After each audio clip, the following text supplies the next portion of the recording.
I see myself as an artist, but I also recognize that people put labels to readily identify you, to compartmentalize, to fit you in a particular system, so it's easier for them to digest. And so for those people who call me a Christian artist, I don't have a problem with it. It's fine.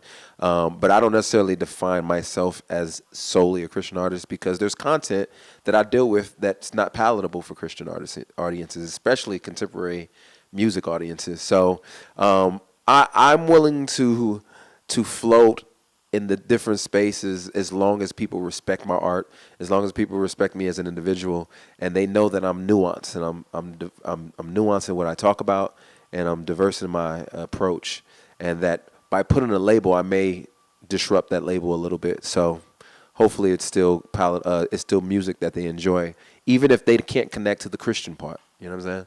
I think there's two levels in which I deal with it. One, there are a lot of artists that I respect because their music is just good. It's undeniably like you listen to it, the music and the way they deliver it is excellent.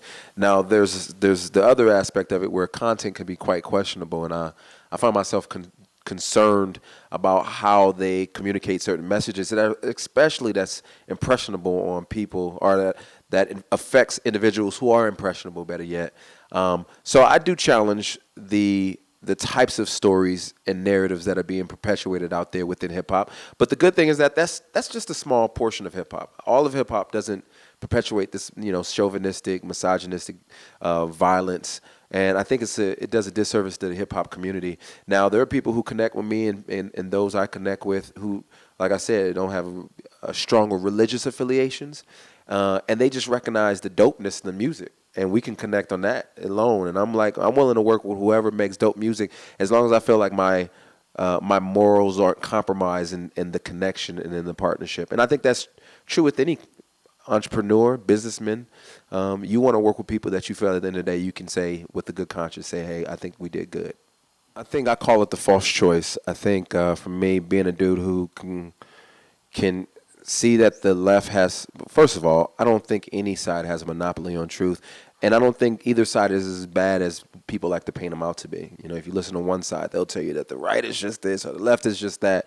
And for me, I see compassion on one side, an overwhelming amount of compassion on the left. And I see there's issues that I connect with as far as faith on the right. But then there's things that I feel that's lacking on both sides. And so for me, I consider myself one who transcends party.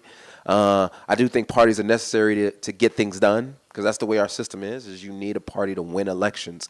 But I don't think you have to give blind allegiance to parties. And so for me, and people who are like me, who fit within this, who are betwixt by this binary, I think we're struggling with giving our allegiance to a party and just saying, hey, because traditionally black folks have just been Democrat. And I think that's kind of giving us a disservice, because when people just know you're going to vote for them, they don't really follow through with what they say they're going to do. And I think it's time for us to begin to start thinking strategically on how do we uphold our politicians to the worst that they throw at us. So the song may be both 1865. It was inspired by Malcolm X's Ballad in a Bullet, and in that speech he talks about treating the ballot like a bullet. Don't waste bullets in war.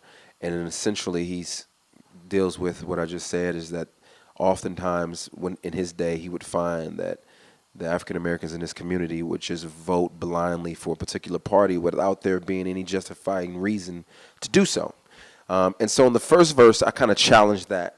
And then in the second verse, I challenged evangelical Christianity and its construct on how America was built, on how they believe that they have this monopoly on religious rhetoric and morals, but yet and still they justify the murders of a lot of individuals that you've seen protest and hashtags. And so I really tried to walk this fine line of challenging both political structures. And then in the third verse, kind of communicating how religious individuals on both sides, the left and right, use Jesus as this simplistic construct to fit their agenda, when I believe that Jesus was much more complex than the monolith ideas that we try to create him to be. And so that song is just challenging, it's just this idea of maybe both are wicked, maybe both are good, maybe we should consider both.